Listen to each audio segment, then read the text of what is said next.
Hi, my name is Iycewynd. I'm a Paper Mario speedrunner, and I mostly play bingos right now. That's kind of the main thing. I've speedrun most of the main, or I think all the main categories, Paper Mario. So yeah, I'm here to just answer any questions that you have or anything you want to talk about. That is excellent. And my name's Joseph Palmer, and I will be conducting today's Bingothons Beyond the Board. So, how have you gotten into Paper Mario speedrunning? What is the origins of what got you starting to play this game and becoming a speedrunner? So for me, what got me into it is so Paper Mario was one of those games. I think a lot of speedrunners will say this, but it's the game I played probably the most as a child. I know I have a lot of fond memories playing it as a young kid.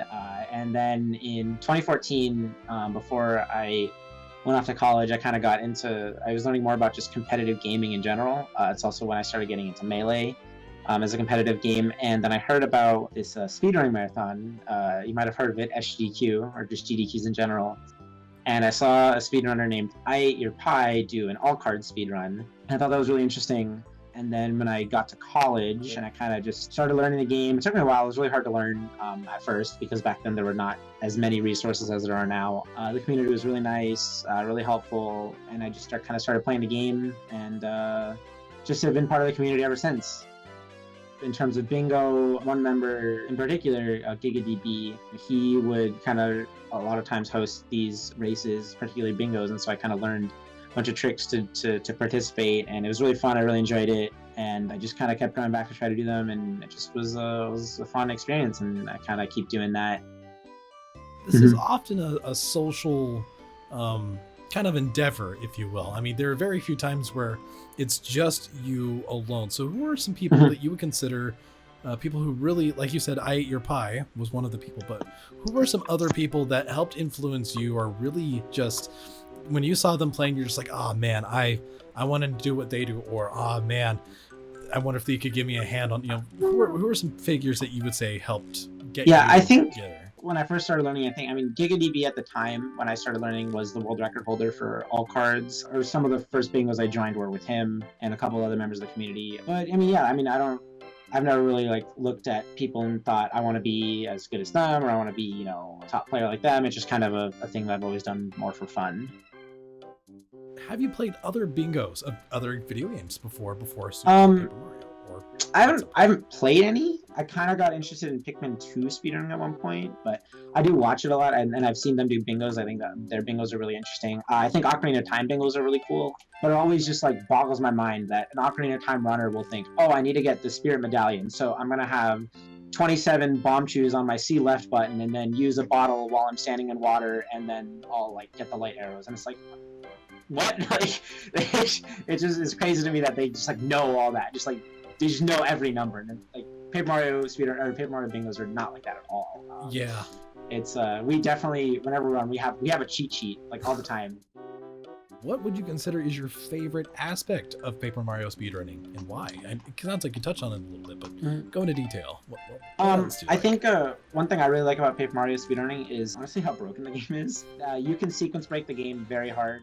It makes it a lot more interesting with regards to where you can go and what you can do, what you can access, and kind of how you go about completing your goals as fast as possible. And then with regards to bingos, what I really like is I like the routing aspect of it. I have my set of goals. What's the fastest way I can do that? And, I'll come up with something, and then at some point I think, oh, well, maybe this might actually be faster.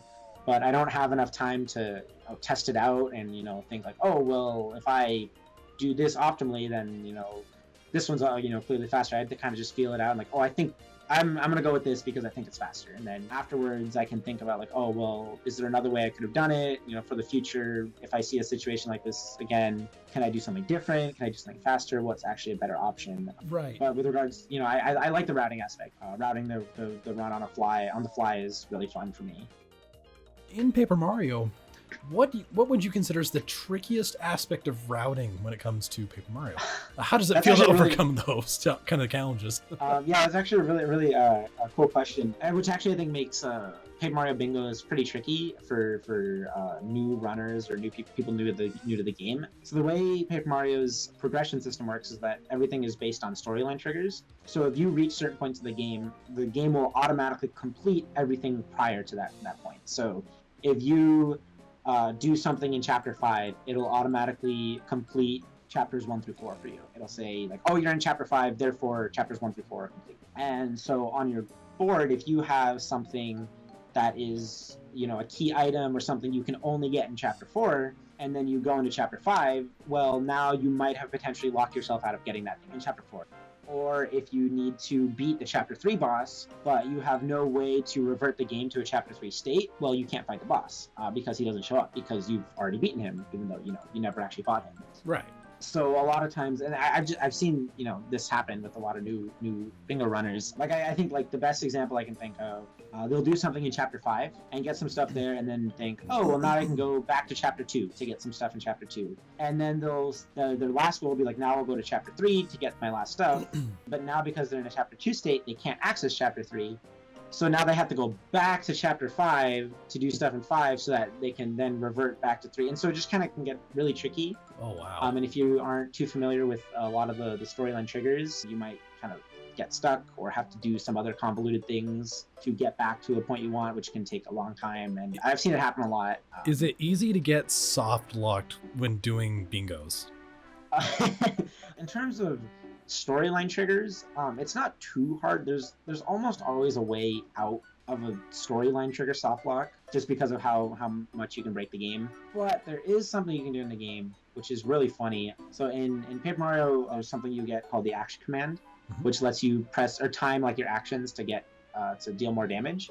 But there's actually a glitch to skip it. Really? But if you skip that action command, certain attacks will just soft lock the game, and your attack will never stop or will never go through. You'll just kind of be stuck in this animation forever because you can't, you know, do the action command. And I've seen people lose runs to that because they're like, oh, I'm gonna skip this thing, then they forget that this certain badge or this certain attack like you can't do without action command, and then they'll soft lock and they'll be like, well, I just lost 20 minutes of progress. Oh my gosh. Oh no! Ah! No, dude! Power quick soft locks! Oh.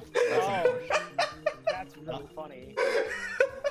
It's a pretty common thing to happen. It's kind of one of those everyone's done it once type things. So how does the community support Paper Mario bingos? Or is there really an active community around it? Or how does this community come together to make this kind of a thing or more popular?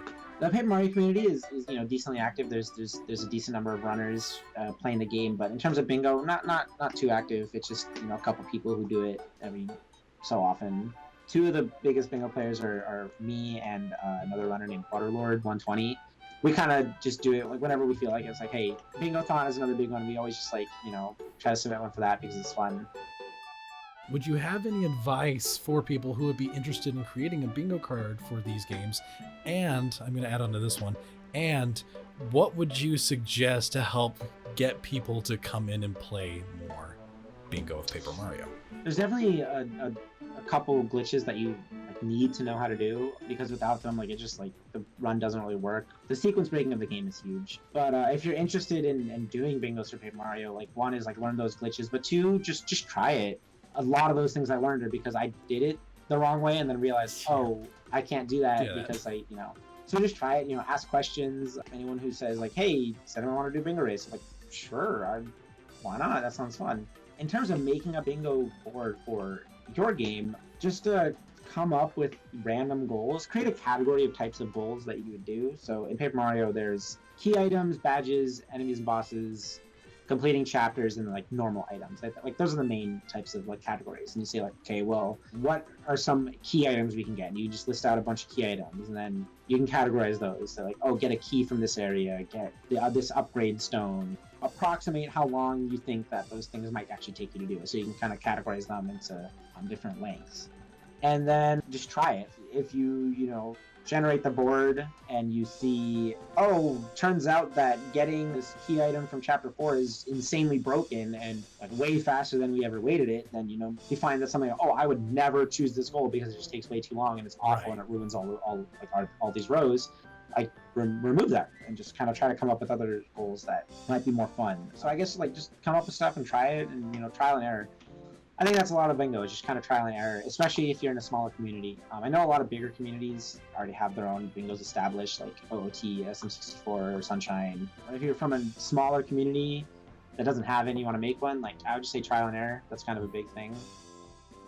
Well, I do appreciate your time for this interview. What are any, if you have any final words that you'd like to say to the community, to your fans, to the general public? What are some things that you would like to get off your chest or say to your community before we close this interview? Play more bingos. They're fun. No, I mean, yeah, if you're interested in the game, you know, we have a lot of tutorials. It's honestly way easier to get into the game now than it was like 3 or 4 years ago. We have so many resources for learning the game, so much stuff to help new runners. So yeah, I just want more people to play bingos with. But yeah, I mean, I think Paper Mario is a great fun game to play, to learn. So if you're interested, you can go to the speedrun.com page, speedrun.com/pm64, play bingos. That's all I got. Well, that works for us, and I think that's nice to see the Iycewynd who is behind the board.